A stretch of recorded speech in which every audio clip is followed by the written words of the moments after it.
Assalamualaikum warahmatullahi wabarakatuh.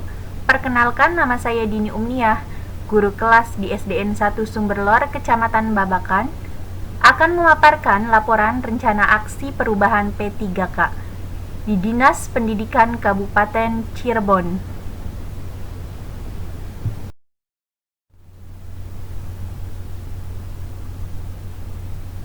Pada slide pertama, saya akan menjelaskan maksud dan tujuan orientasi. Kegiatan orientasi P3K ini memiliki maksud diantaranya. Yang pertama, peserta mampu memahami program orientasi serta mengenali nilai dan etika instansi pemerintah dalam mendukung pelaksanaan tugas jabatannya dalam mendukung pencapaian visi misi organisasi. Yang kedua, peserta mampu mengaktualisasi nilai-nilai dasar ASN berakhlak. Adapun tujuan dari orientasi pengenalan nilai dan etika instansi pemerintahan bagi P3K adalah: yang pertama, pengenalan tugas dan fungsi ASN. Yang kedua, pengenalan nilai dan etika pada instansi pemerintah. Yang ketiga, diharapkan mampu mengaktualisasi nilai-nilai dasar ASN berakhlak serta dapat melaksanakan tugas yang menjadi kewajibannya dalam melaksanakan program pemerintah di unit kerjanya.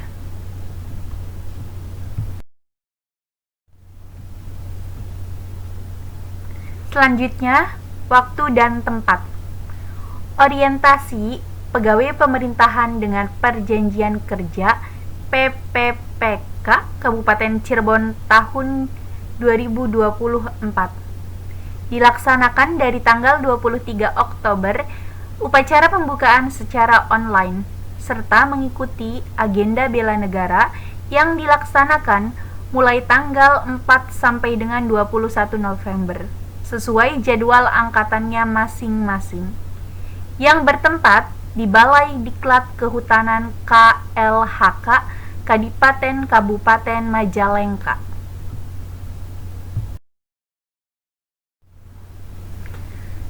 Selanjutnya, visi dan misi SDN 1 Sumberlor.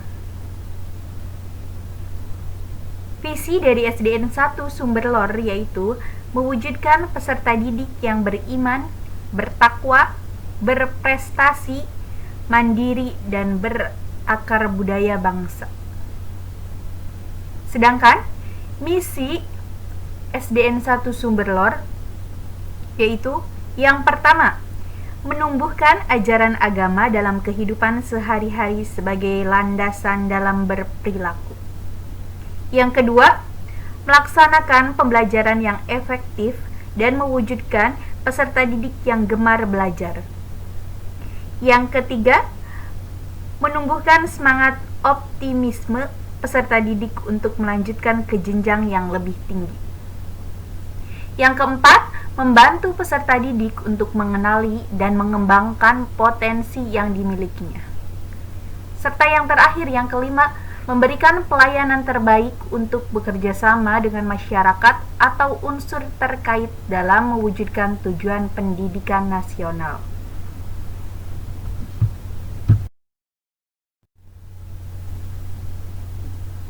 Selanjutnya yaitu struktur organisasi SDN 1 Sumberlor. SDN 1 Sumberlor dipimpin oleh Kepala Sekolah yaitu Ibu Nur Artati SPD. Pada SDN 1 Sumberlor memiliki 2 rombel, yaitu 2 kelas kelas 1, 2 kelas kelas 2, 2 kelas kelas 3, 2 kelas kelas 4, 2 kelas kelas 5, dan 2 kelas kelas 6. Dan memiliki 12 guru kelas serta 2 guru PJOK dan 2 guru agama serta 1 pustakawan dan 2 penjaga sekolah.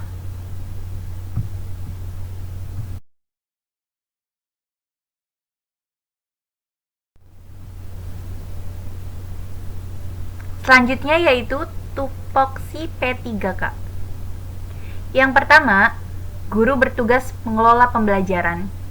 Yang kedua, guru bertanggung jawab kepada kepala sekolah dan mempunyai tugas melaksanakan tugas belajar mengajar secara efektif dan efisien. Yang ketiga, tugas dan tanggung jawab guru untuk menyusun administrasi sekolah. Yang keempat, guru bertugas untuk menyusun program pembelajaran atau pendidikan siswa untuk mencapai target kurikulum yang sudah ditentukan. Yang kelima, pembinaan terhadap siswa. Yang keenam, pengelolaan kelas. Dan yang terakhir, yang ketujuh, yaitu uraian tugas wali kelas. Pemaparan selanjutnya mengenai latar belakang. Yang melatar belakangi saya untuk membuat rencana perubahan. Membaca merupakan hal yang penting dalam kehidupan, dan semua proses belajar didasarkan pada kemampuan membaca. Sedangkan permasalahan yang sering saya temui yaitu kurangnya minat membaca anak, serta kurangnya kepedulian terhadap lingkungan sekitarnya, dan kurang mengerti pemanfaatan teknologi. Maka, dengan ini saya ingin memecahkan permasalahan yang saya temui dengan membuat sesuatu agar menumbuhkan minat membaca peserta didik, serta peserta didik lebih peduli lingkungan sekitar dan mengenalkan kepada peserta didik tentang pentingnya teknologi. Rencana kerja yang akan saya buat yaitu yang pertama mungkin meningkatkan minat membaca pada peserta didik. Yang kedua, menumbuhkan budaya literasi. Yang ketiga, mendorong kreativitas peserta didik agar dapat berkreasi dan berinovasi untuk memanfaatkan sampah plastik menjadi barang yang berguna. Yang keempat, mendorong peserta didik agar peduli terhadap lingkungan dan menjaga keberhasilan lingkungan sekolah. Yang kelima, penghijauan membuat lingkungan sekolah menjadi lebih sejuk, teduh, dan nyaman. Yang terakhir yaitu yang keenam, peserta didik dapat mempersiapkan diri untuk masa depan yang lebih terhubung secara digital.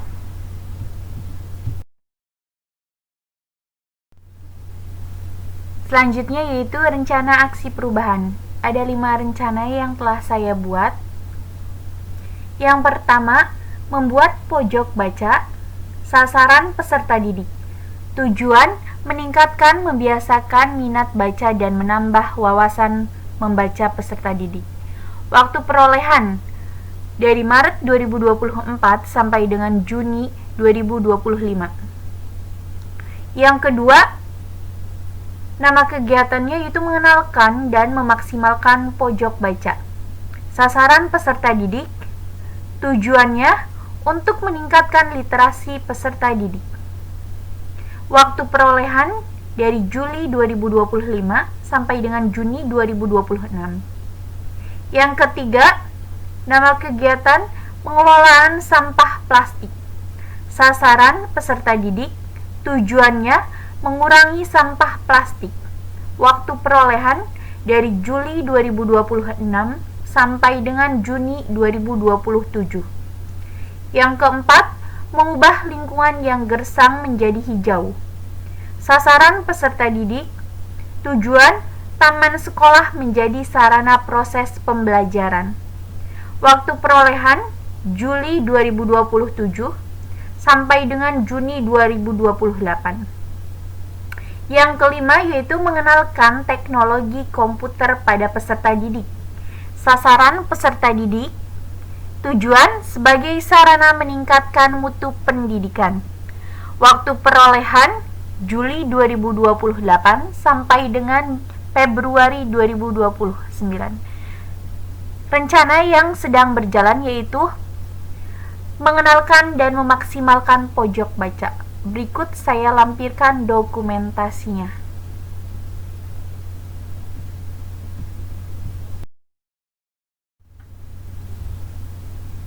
Kesimpulan, Banyak pelajaran dan arahan serta motivasi yang kami dapatkan setelah mengikuti kegiatan orientasi. Semoga pembelajaran yang kami dapat menjadi penyemangat saat kami melaksanakan tugas di instansi kami. Kami mengucapkan terima kasih kepada penyelenggara kegiatan orientasi yang telah memberikan motivasi serta bekal yang sangat bermanfaat bagi kami dan rekan-rekan P3K Kabupaten Cirebon. Semoga dengan diadakannya kegiatan orientase ini, kami dan rekan-rekan P3K mampu berkontribusi dalam perubahan baru terhadap kemajuan di bidang pendidikan, khususnya di Kabupaten Cirebon.